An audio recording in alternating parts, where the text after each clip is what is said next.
I'm Pramudia. This time I will read the news about the riots that occurred yesterday and were highlighted in the international media. Okay, friends. This paper analyzes the dynamics of massive protests in Indonesia that began on August 25, 2025, which were triggered by a combination of public dissatisfaction with the luxury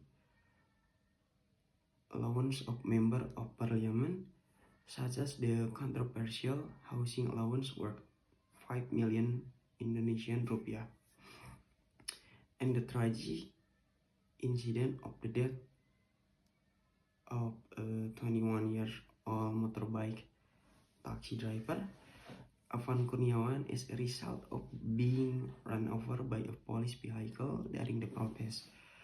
This event became a catalyst that expanded the scale of demonstration in various cities and reflected a crisis of public trust in the political elite.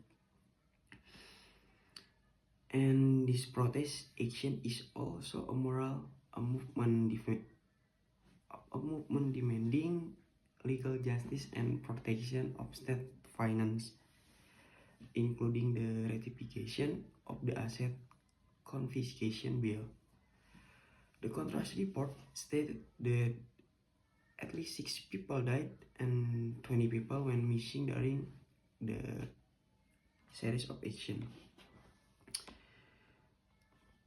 Troopers' semiotic analysis of the Guardian's report entitled 20 Missing in Indonesia Protest, riot group says specific signs were found to shape the meaning of the crisis. Luxurious allowance function as an index that causes public anger, while Afan's death and disappearance of 20 people become icons of police violence and the risk of protesting.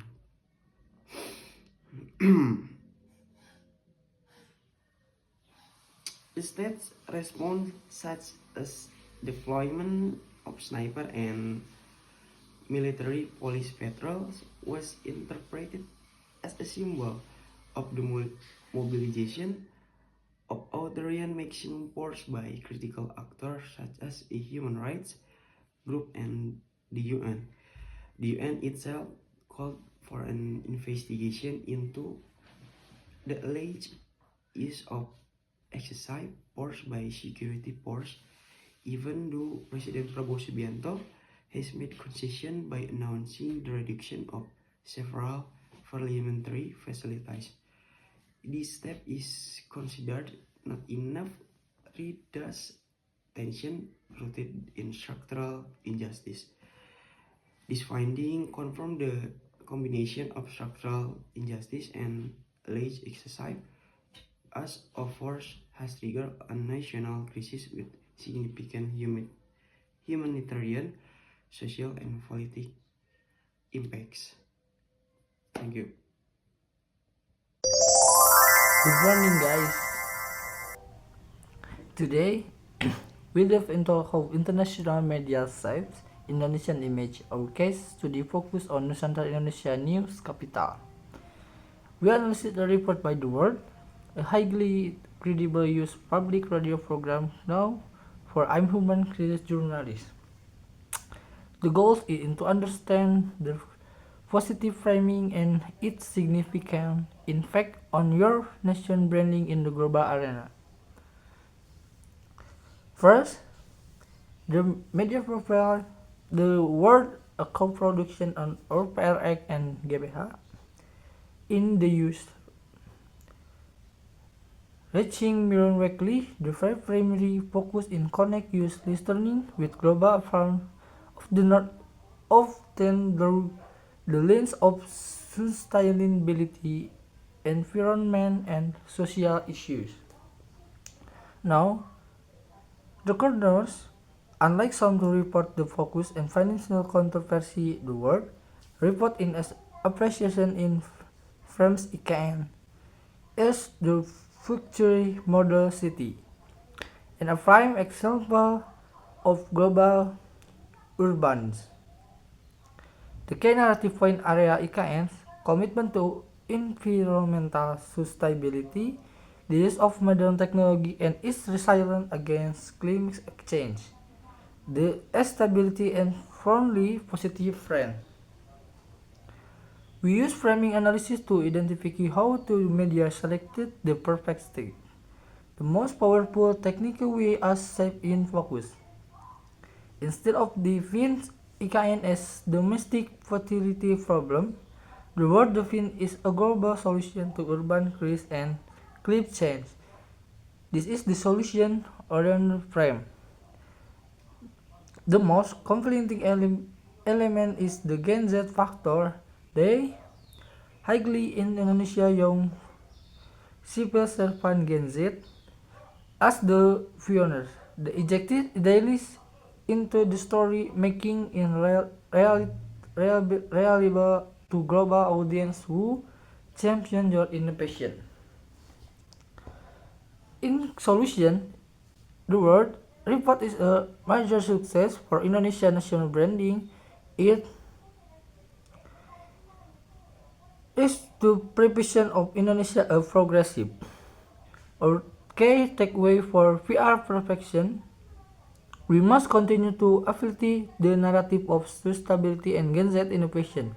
There are universal values that resonate deeply with influence in the national media. Thank you. I'm ready for the question. Hello, my name is Siska. International News Analysis Representation of Indonesia in International Media Coverage. A semiotic analysis of a Reuters article on aluminum industry expansion.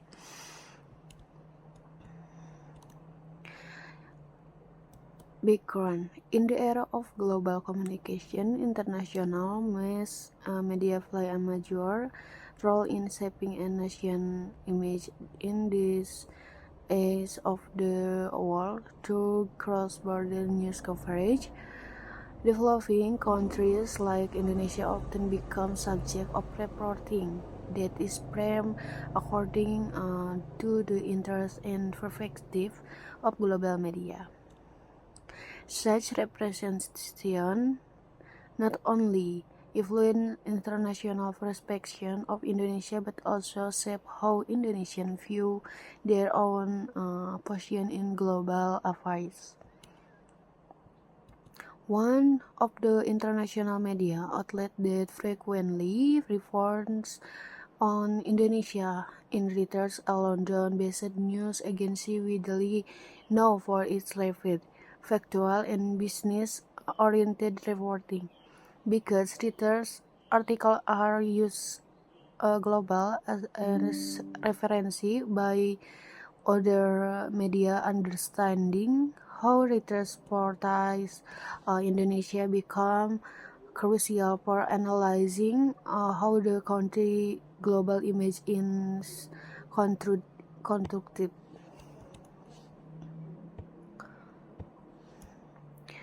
A notable example of the coverage is the article Chinese firm drive aluminum expansion in Indonesia, rise surplus peers. The article highlights the rapid expansion of Indonesian aluminum industry driven by Chinese investment. While it showcases Indonesia industrial growth and economic potential, it also expressed concern regarding production surplus and dependence on foreign investment. Thus, the article carries two key themes: progress and dependence. From a communication studies product perspective, such coverage can be expanded through semiotical analysis, which allow research to uncover hidden meaning within a media text, particular through symbol, sign, and framing cues. Using semiotic, this paper explore how writers constructive Indonesia representation as an emerging independent nation, or as only one relying heavily on external powers gitu. Next, in today era of digital citizen journal. Assalamualaikum warahmatullahi wabarakatuh. Nama saya Krisnal Muhammad Rehan dengan NPM 2407112220 untuk memenuhi mata kuliah PR Internasional sebagai pengganti UTS. Saya akan menarasikan hasil rangkuman dari makalah yang saya buat mengenai berita internasional yang membahas negara Indonesia. In today's global media landscape, international news outlets play a powerful role in shaping how countries are perceived. Indonesia, as one of the world's largest nations, is frequently highlighted in global reporting, especially when it comes to foreign policy and humanitarian issues. One example is Reuters coverage in November 2025 as one biggest and most reputable international news agencies. Reuters published a report on Indonesia response to the United Nations Security Council resolution regarding the Gaza conflict. In this report, Indonesia welcomed the adoption of the peace plan and expressed readiness to contribute up to 20,000 personnel to support stabilization effort, including health and infrastructure mission. The article also notes Indonesia's long-standing support for Palestine, while highlighting a more pragmatic diplomatic approach under President Prabowo's administration. A Reuters photo of the UN Security Council meeting further reinforced the formal and global context of Indonesia's position. Using semiotic analysis, the news can be understood on several levels. At the denotative level, the report presents factual information. Indonesia supports the UN resolution and is prepared to contribute personnel. At the connotative level, words like welcomes mention of a large contribution construct an image of Indonesia as cooperative, comfortable, and responsible. Security Council photo adds a symbolic layer of international legitimacy.